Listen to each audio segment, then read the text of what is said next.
Bonjour et bienvenue dans cette vidéo destinée à vous aider pour les exercices du 30 mars. Premier exercice, le numéro 79, page 290. Dans cet exercice, il ne s'agit pas de faire de grands calculs, il s'agit de lire, c'est-à-dire de voir graphiquement ce qu'il en est. Alors, pour le point A, par exemple, pour la forme exponentielle, on a besoin de connaître deux choses, le module et l'argument. Alors, tout d'abord, le module, le module de zA, la fixe de A, ça correspond à la distance OA. Ici, comme A est sur le cercle de rayon 1, on sait que la distance OA, c'est 1. Et ensuite, l'argument, alors je vous ai remis le cercle trigonométrique qui est page 477 du livre. Donc pour le point A, il est sur le cercle trigonométrique, on voit que le cosinus, ça fait 1/2, donc ça correspond à pi sur 3. Ainsi, la forme exponentielle de zA, de la fixe du point A, donc c'est le module fois e puissance i et l'argument. Ici, le module c'est 1 et l'argument c'est pi sur 3, donc finalement, on obtient e puissance i pi sur 3. Voilà, il faut faire de même pour tous les points. Donc d'abord chercher la distance au point O. Donc soit c'est sur des cercles, soit ici pour le point E ça se voit assez bien. Pour le point C, il faut faire un petit théorème de Pythagore pour calculer cette distance. Et puis pour les angles, aidez-vous du cercle trigonométrique. Et là on voit assez bien, il s'agit d'angles remarquables. Deuxième exercice, le numéro 80. Alors, écrire sous forme exponentielle les nombres suivants. Donc là, il s'agit souvent de nombres quand même assez simples. Vous pouvez le faire graphiquement en plaçant les points qui correspondent à ces affixes et du coup voir directement quel est le module, c'est-à-dire la distance au point O et l'angle correspondant à l'argument. Et puis vous pouvez aussi faire par le calcul, en calculant d'abord le module et ensuite l'argument, un peu exactement comme on faisait pour la forme trigonométrique, c'est juste que la notation à la fin est différente. Alors allons-y pour le premier, donc moins 4, j'ai fait un dessin, j'ai placé le point correspondant. Eh bien la distance au point O, bien sûr, c'est 4, ou alors c'est la valeur absolue, quand c'est un nombre réel, le module c'est comme la valeur absolue, donc le module c'est 4, et puis l'argument, donc là l'angle, c'est pi, puisqu'on a pi un demi-tour 180 degrés. Donc la forme exponentielle de moins 4, ça s'écrit 4e puissance i pi. Pour les autres questions, donc 3i, 5, moins 8i, vous pouvez les faire de la même façon que j'ai fait pour moins 4, assez simplement graphiquement. Pour celui-ci, moins 1/2, moins racine de 3 sur 2i, là c'est un point du cercle trigonométrique, donc vous pouvez le trouver directement sur le cercle, ce qui vous donne assez facilement le module et l'argument. Pour 1 moins i, vous pouvez aussi le placer graphiquement, c'est assez simple, sinon vous calculez le module et l'argument comme on avait fait pour la forme trigonométrique pendant les dernières séances. Exercice suivant, le numéro 91, page 291. Alors on considère cette équation, z puissance 4 est égal à moins 4. Première question, montrer que si z est solution de cette équation, alors moins z et z bar aussi.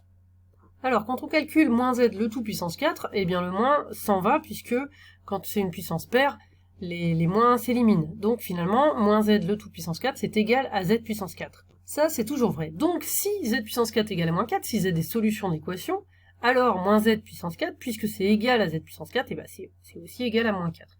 Donc on a bien que moins z est aussi solution de l'équation. Passons maintenant au conjugué. Donc là, on va utiliser la propriété qui dit que z bar puissance 4, puissance n dans la propriété, est égal à z puissance 4 le tout bar, donc le conjugué de z puissance 4. Donc ça, c'est une propriété qu'on a avec n. Encore une fois, ça c'est une propriété qui est toujours vraie. Maintenant, si z est solution de l'équation E, c'est-à-dire si z puissance 4 est égal à moins 4, alors du coup, le conjugué de z, z bar puissance 4, donc j'ai réécrit que c'est égal au conjugué de z puissance 4, et là je remplace z puissance 4, qui vaut moins 4 dans ce cas. Donc ça fait le conjugué de moins 4. Or, le conjugué d'un nombre réel, c'est lui-même, puisque le conjugué, ça ne change que quand il y a une partie imaginaire, c'est la partie imaginaire qui change de signe. Donc c'est lui-même, c'est égal à moins 4. Donc finalement, on obtient bien que z bar, le conjugué de z, est solution, puisque quand on le met à la puissance 4, on obtient bien moins 4. Deuxièmement, petit a, écrire ce nombre sous forme exponentielle. Donc pour cela, il faut calculer le module. Alors je vous laisse faire le calcul. Vous devez trouver racine carrée de 2. Il faut aussi déterminer l'argument. Je vous laisse faire, il y a plusieurs façons, soit graphiquement, soit avec la calculatrice, soit avec le cosinus et le sinus. Et vous devez trouver pi sur 4.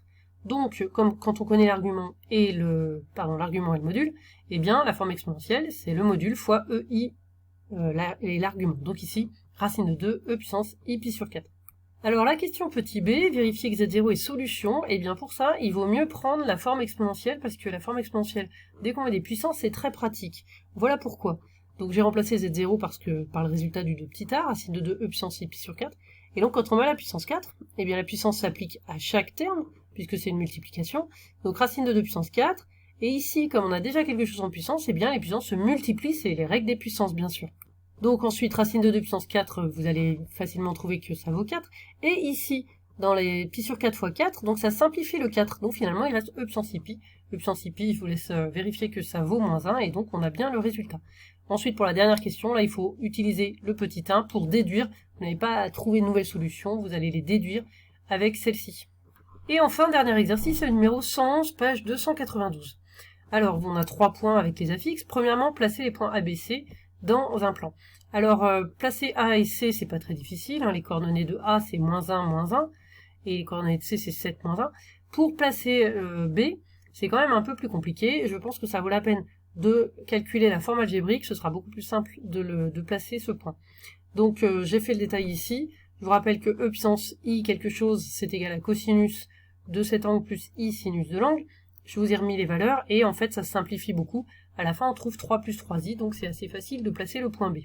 Deuxième question, déterminer la nature du triangle. Alors, comme vous avez placé les points, vous devez deviner quelle est cette nature, et évidemment, l'objectif, c'est de le prouver. Donc pour ça, vous verrez que vous avez intérêt à calculer les distances, les 3 distances, hein, AB, AC, BC, et donc je vous rappelle comment est-ce qu'on calcule une distance avec des nombres complexes. Bon, il y a plusieurs façons de le faire, mais une propriété qu'on a vue dans le cours, c'est que la distance AB, c'est égal au module de ZB moins ZA. Donc, j'ai calculé la forme algébrique de ZB juste avant, donc je remets 3 plus 3i moins le ZA, donc moins 1 moins i, ce qui fait finalement 4 plus 4i. Je calcule le module de 4 plus 4i, donc racine de x carré plus y carré, et finalement, à la fin, j'obtiens 4 racines de 2.